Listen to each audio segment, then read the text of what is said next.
Hai guys, apa kabar semua? Dengan Tommy Yu di sini. Dan kesempatan video kali ini saya akan mereview apa yang terjadi di pasar saham dunia di market kripto, termasuk khususnya di IHSG di Indonesia setelah yang satu ini.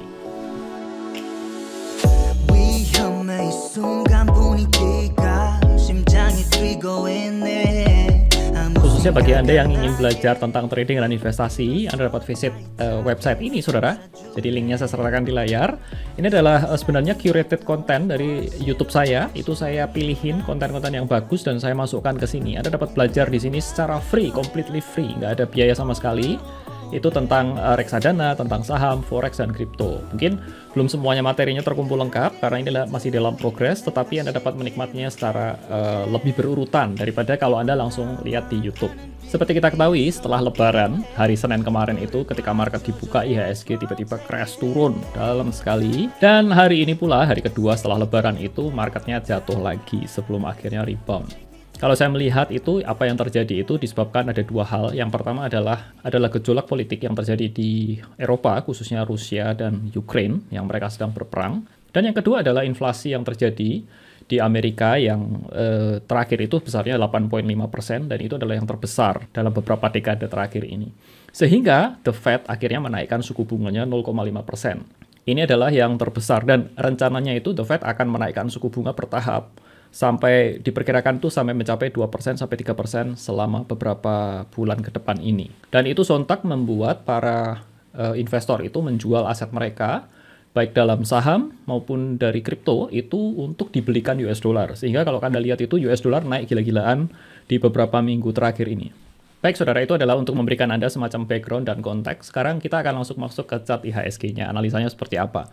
Ini adalah chart dari IHSG dan Anda lihat di sini ini jatuh dalam sekali. Itu sekitar minus 4% dalam satu hari. Kemudian ini jatuh juga sebelum akhirnya ditutup. Itu candle-nya warna hijau tapi tetap minus. Baik, sekarang kita akan lihat, saya akan ajarkan Anda itu sedikit cara menganalisa. Saya akan tarik garis horizontal line itu. Kalau kita lihat ini ada puncak-puncak, ini adalah support terdekat dari IHSG. Saya kasih warna lain supaya terlihat, ya warna biru begini. Kemudian yang ini juga, jadi kalau Anda lihat, ini ada dua garis seperti ini. Ini di mana IHSG itu ranging pada periode Oktober sampai dengan kira-kira akhir Januari, Februari kemarin. Dan ini adalah ranging di sini dan ini tuh bisa menjadi indikasi yang kuat. Ini adalah area di mana support. Ya, area-area support ini memang cukup lebar. Tetapi ini ada potensi IHSG di sini ini akan bisa saja dia berbalik arah, tetapi bisa saja dia masih turun. Ya kita nggak tahu, tergantung dari market US. Sekarang ini lagi collapse semuanya, lagi jatuh dalam semuanya, termasuk di market kripto. Jadi ada potensi ini akan masih berlanjut dalam beberapa hari ke depan, masuk area-area sini sebelum kemudian dia akan mencoba berbalik arah. Kalau saya hapus ini ya, itu saya ingin bandingkan, saya akan buka comparison-nya, itu terhadap beberapa sektor. Contohnya, kalau kita lihat, saya coba ganti dulu ini menjadi chart line. Ya, saya suka menganalisa seperti ini, saudara. Jadi kita bandingkan ya dengan yang ini indeks yang lain. Ya, kalau Anda lihat biru ini adalah indeks komposit ya IHSG. Kemudian yang warna merah, yang ini IDX cyclic. Ini adalah consumer goods yang cyclical. Ini adalah consumer goods yang non cyclical. Saya akan terus buka bandingkan dengan indeks sektoral yang lain. IDX basic industry seperti ini. Ini industrial, kemudian infrastruktur, properti, finance, kurang lebih bergerak yang sama. Jadi kalau Anda lihat yang warna biru tadi, mungkin sekarang sudah tidak terlalu terlihat ya. Yang bergerak di atas ini adalah sektoral yang bergerak di atas dari IHSG. Kemudian yang di bawah ini adalah yang underperform di bawahnya IHSG. Tapi ada satu sektor, saudara, yang saya ingin highlight di sini adalah sektor energi. Kalau saya aktifkan ini, nah, sektor energi ini bergerak lain sendiri. Dia naik sendiri luar biasa. Kalau Anda lihat ini, sektor energi ini isinya adalah mostly tambang, kemudian batu bara. Saya ada namanya itu IDX Fact Sheet. Ini saya download dari webnya IDX. Dan saya kasih linknya juga di deskripsi ya. Anda dapat download, Anda dapat lihat sendiri nanti. Di bawah ini, itu indeks energi itu ada top 10 konstituen. Jadi isinya itu ada 10 yang terbesar, diantaranya ini, BIAN, ADMR, Adaro, dan seterusnya. Kita akan lihat compare 10 ini dengan indeks energi tadi. Nah, kita balik ke chart ini lagi. Saya akan coba ubah ini itu menjadi Bian. Nanti Anda akan langsung kelihatan. Nah, Bian ini bergerak, atau saya ganti ini ya, supaya lebih kelihatan itu candles. Nah, Bian ini bergerak di atas dari indeks sektor energi, sehingga kita dapat lihat bahwa ini cukup sangat strong pergerakannya. Kemudian yang kedua, saya langsung cepat saja ya, ADMR. Ini juga bergerak sangat kuat. Ya, setelah ini IPO, kemudian dia naik terus sampai sekarang ini. Ini indeks sektor energi ini di bawah seperti ini. Oke. Kemudian ada RO, dia bergerak di atas juga, TCPI.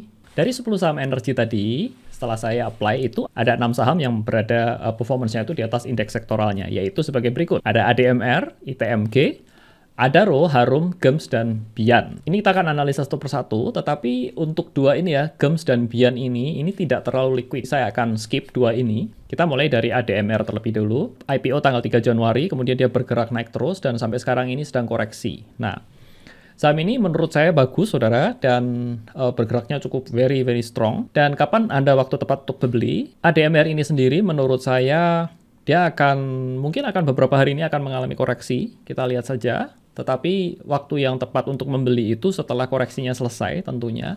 Kita expect itu di kisaran ini. Ya, ini kan level supportnya. Ambil sedikit di bawah seperti sini, ini masuk area-area sini kita bisa entry. Kemudian yang kedua ITMG. ITMG itu juga kurang lebih sama, yaitu ada dua level di sini. Menurut saya ini level supportnya. Jadi kalau dia mau koreksi besok bisa ke sini, atau dia tembus ke atas, ini bisa entry. Jadi ingat ada dua poin kita bisa entry di area-area support, di dekat support ini, dan mantul, rebound begitu ya, atau tembus resisten. Nah, itu kita bisa entry. Untuk case ITMG seperti itu. Untuk Adaro sendiri, menurut saya ini, kita bisa, ini supportnya di sini, jadi masih cukup jauh kalau dia koreksi. Kemudian level resistennya clear di sini ya.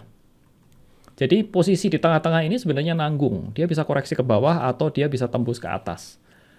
Jadi kita tunggu saja. Untuk yang terakhir adalah Harum. Harum ini sudah masuk ke area supportnya. Jadi kalau kita tarik garis supportnya seperti ini. Kemudian ini kita tinggal tunggu dia reboundnya kapan. Untuk 4 saham energi ini mungkin nggak semuanya harus Anda beli. Mungkin 1-2 saja cukup. Tetapi tunggu timing yang tepat untuk entry. Ya, indeks ini mungkin masih akan koreksi dalam beberapa hari ke depan. Terima kasih saudara atas perhatiannya. Nanti kita akan analisa saham-saham yang lain. Thanks saudara atas perhatiannya. Dan wujudkan sukses finansialmu bersama JSX Pro. Nama saya Tommy Yu dan saya ucapkan salam sukses buat Anda dan cuan selalu.